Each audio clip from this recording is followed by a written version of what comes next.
혹시 어젯밤에도 침대에 누워 습관처럼 스마트폰을 켜지 않으셨나요? 하루 종일 고생한 내 몸을 눕히고 이제 좀 쉬자 하면서 SNS를 켰는데 5분도 안 돼서 가슴이 턱 막히는 그 기분 아마 느껴본 적 있으실 겁니다.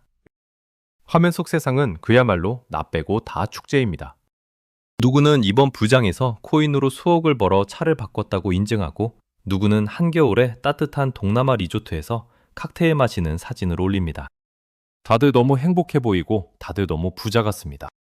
그런데 스마트폰 화면을 끄고 천장을 바라보면 어떤가요? 적막한 방 안에 내일 출근 걱정해야 하는 그리고 통장 잔고는 그대로인 나만 덩그러니 남겨져 있습니다. 이때 밀려오는 감정은 단순한 부러움이 아닙니다. 일종의 공포죠. 나만 지금 뒤처지고 있나? 나만 벼락거지가 된 건가 싶은 불안함이 턱끝까지 차오르면 사람은 이성적인 판단을 잃게 됩니다. 괜히 헛헛한 마음에 배달앱을 켜서 야식을 시키거나 평소라면 거들떠보지도 않았을 비싼 물건을 이건 나를 위한 보상이야 라며 홧김에 결제해버립니다. 내 마음의 구멍을 돈으로라도 메워보려는 거죠. 그런데 구독자님, 오늘 제가 드리고 싶은 말씀은 바로 여기에서 시작합니다. 우리가 그렇게 불안해하며 잠 못 이루는 동안 진짜 무서울 정도로 돈을 잘 버는 소위 찐 부자들은 과연 무엇을 하고 있을까요? 그들도 우리처럼 남들의 수익 인증을 보며 배 아파하고 있을까요? 아니면 나도 빨리 저거 사야 하나 하며 발을 동동 구르고 있을까요? 아닙니다. 그들은 그 시간에 남들이 얼마나 벌었는지 쳐다보지도 않습니다. 경제가 폭락해서 뉴스가 비명을 질러도 반대로 폭등해서 옆집 철수가 떼돈을 벌어도 그들은 무서울 정도로 평온합니다. 마치 다른 세상에 사는 사람들처럼요. 도대체 그들의 그 단단한 멘탈과 여유는 어디서 나오는 걸까요? 단순히 통장에 돈이 많아서일까요? 절대 아닙니다. 돈이 많아도 불안에 떠는 졸부들은 세상에 널렸습니다. 진짜 부자들의 여유는 잔고가 아니라 태도에서 나옵니다. 오늘은 폭락장에도 폭등장에도 발 뻗고 자는 사람들의 무서운 특징 3가지를 아주 깊게 파헤쳐보려 합니다. 이것만 알면 당장 오늘 밤부터 구독자님의 베개 높이가 달라질 겁니다. 첫 번째 특징은 그들은 철저한 투자 편식쟁이라는 겁니다. 우리 보통 사람들의 심리를 한번 들여다볼까요? 우리는 귀가 참 얇습니다. 예를 들어보죠. 요즘 맵고 자극적인 마라탕이 유행이라고 칩시다. 사실 나는 매운 걸 잘 못 먹고 내 위장은 그걸 받아들일 준비가 안 됐어요.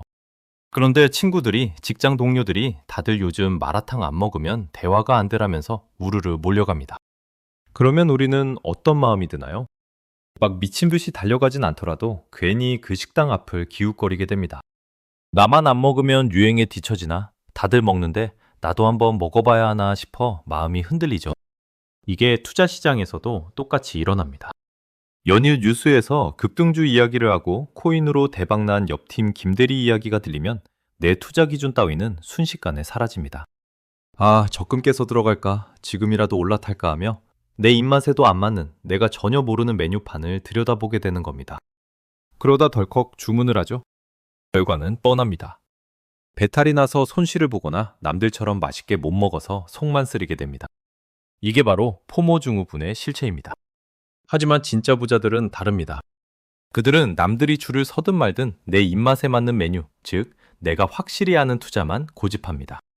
제가 아는 한 자산가부는 평생 부동산 투자만 해오신 분입니다. 재작년에 주식시장이 불타오르고 코인이 천정을 뚫을 때 주변에서 난리가 났습니다. 사장님, 지금 땅 파서 주식 사야죠. 시대가 어느 때인데 아직도 부동산입니까? 보통 사람 같으면 불안해서 기웃거렸을 겁니다. 하지만 그분은 딱 한마디 하시더군요. 나는 그쪽은 잘 몰라요. 모르는 건 안 합니다. 대신 내 물건은 내가 제일 잘 알죠.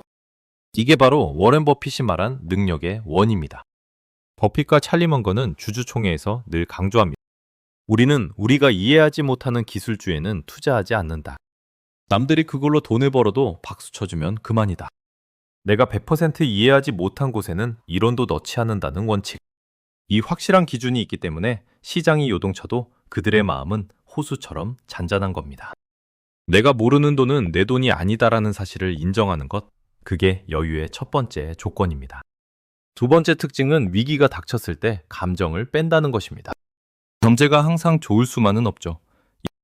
정부 정책이 바뀌기도 하고 갑자기 금리가 오르기도 합니다. 예를 들어 정부가 갑자기 부동산 규제를 강화하거나 세금을 올린다고 발표했다고 해봅시다. 이때 하수와 고수의 반응은 하늘과 땅 차이입니다. 보통 사람들은 일단 화부터 냅니다. 뉴스를 보며 욕을 하죠. 정부가 미쳤다. 서민 다 죽으라는 거냐? 왜 나한테만 이러냐? 술자리 안주로 정부 욕을 하며 밤새 열어올립니다. 물론 억울할 수 있습니다. 화나는 것도 이해합니다. 하지만 냉정하게 물어보겠습니다. 그렇게 화를 내고 욕을 하면 세금이 줄어드나요? 배출이자가 깎이나요? 아니요. 바뀌는 건 아무것도 없습니다. 오히려 내 멘탈만 갉아먹고 부정적인 감정에 휩싸여 엉뚱한 결정을 내리기 쉽습니다. 하지만 찐부자들은 이 상황에서 무서울 정도로 차분합니다. 그들이라고 세금 내는 게 즐거울까요? 당연히 싫죠. 하지만 그들은 이 감정을 소모적인 비용이라고 생각합니다. 그래서 위기가 닥치면 감정 스위치를 딱 끄고 대신 계산기를 켭니다. 그리고 스스로에게 이렇게 질문합니다. 오케이, 룰이 바뀌었네? 화내는 건 의미 없고, 그럼 이 바뀐 룰 안에서 내가 할 수 있는 최선은 뭐지? 이 질문의 차이가 5년, 10년 뒤에 부의 격차를 만듭니다. 남들이 욕하고 있을 때 그들은 바뀐 세법을 공부하고 포트폴리오를 조정하고 위기 속에 숨어있는 급매물을 찾습니다. 1997년 IMF 때도 2008년 금융위기 때도 그랬습니다.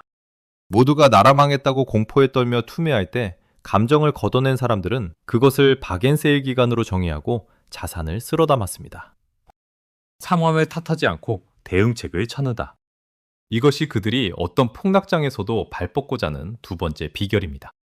마지막 세 번째 특징은 돈을 쓰는 기준이 명확하다는 겁니다. 구독자님, 혹시 돈의 크기에 따라 이름을 붙이는 실수를 하고 계시진 않나요? 우리는 흔히 큰 돈에는 관대하고 작은 돈에는 인색하거나 반대로 작은 돈은 너무 쉽게 써버리는 경향이 있습니다. 예를 들어볼까요? 결혼식이나 새 차를 살 때는 인생에 한 번뿐인데 내가 이 정도는 타야지 라며 몇백, 몇천만 원을 쿨하게 씁니다. 큰 돈에는 그럴싸한 명분을 붙여서 합리화하는 거죠. 반대로 퇴근길 택시비나 배달비 같은 작은 돈은 어떤가요? 오늘 너무 힘들었으니까 이 정도는 나한테 해줘도 돼 라며 별 고민 없이 써버립니다. 이걸 행동경제학에서는 심리적 회계라고 합니다. 돈에 꼬리표를 붙여서 다르게 취급하는 거죠. 하지만 진짜 부자들은 돈을 액수의 크기로 나누지 않습니다. 그들이 돈을 쓸 때 고민하는 기준은 딱 하나입니다. 이 소비가 나의 자산을 키워주는가, 혹은 내 시간을 벌어주는가. 그들은 단순히 돈을 아끼는 구두쇠가 아닙니다. 써야 할 곳엔 과감하게 씁니다. 예를 들어 내가 직접 집수리를 하느라 주말 내내 끙끙대는 대신 전문가에게 비용을 지불하고 그 시간에 내 몸값을 높이는 공부를 하거나 더 생산적인 투자를 분석합니다. 스트레스 푼다고 술 마시고 쇼핑하는 소멸성 소비 대신 운동을 하거나 좋은 책을 사는 투자성 소비를 합니다. 그들에게 소비란 단순히 돈이 사라지는 게 아니라 더 큰 가치, 즉 시간이나 건강, 지식으로 교환하는 행위입니다. 그러니 겉보기에 화려한 명품이나 외제차로 남들에게 과시할 필요를 못 느끼는 거죠. 베스트셀러 이웃집 백만장자의 저자 토머스 스탠리 박사가 수천 명의 부자를 인터뷰하고 내린 결론이 뭔지 아십니까? 진짜 부자는 유행에 무관심하고 타인의 시선보다 내 자산의 내실을 다지는데 집중한다였습니다. 과시는 결핍의 증명입니다. 내면이 꽉 찬 사람은 굳이 명품 로고로 나를 증명할 필요가 없으니까요. 자, 이제 이야기를 정리해 보겠습니다. 구독자님, 지금 혹시 마음이 조급하신가요? 남들은 저만치 앞서가는 것 같고 나만 멈춰 있는 것 같아 불안하신가요? 그렇다면 오늘 밤부터 딱 3가지만 실천해 보세요. 첫째, 비교 지옥에서 탈출하세요. SNS에 올라온 남들의 화려한 수익 인증샷은 그 사람 인생에 편집된 하이라이트일 뿐입니다. 내 현실의 지질한 비하인드 컷과 비교하며 괴로워할 필요가 전혀 없습니다. 그럴 시간에 내 투자 원칙을 한 줄이라도 더 다듬으세요. 둘째, 기웃거리지 마세요. 남들이 마라탕을 먹든 탕후루를 먹든 내 몸에 맞는 건강식이 아니라면 쳐다보지 마세요. 내가 잘 아는 분야, 내가 공부한 기업, 내가 발로 뛴 부동산. 그 안에서만 승부를 봐도 충분히 부자가 될 수 있습니다. 셋째, 감정을 끄고 질문을 바꾸세요. 위기가 오면 망했다 라고 외치는 대신 그래서 지금 내가 할 수 있는 게 뭐지? 라고 물어보세요. 그 차가운 이성이 구독자님의 자산을 지켜줄 겁니다.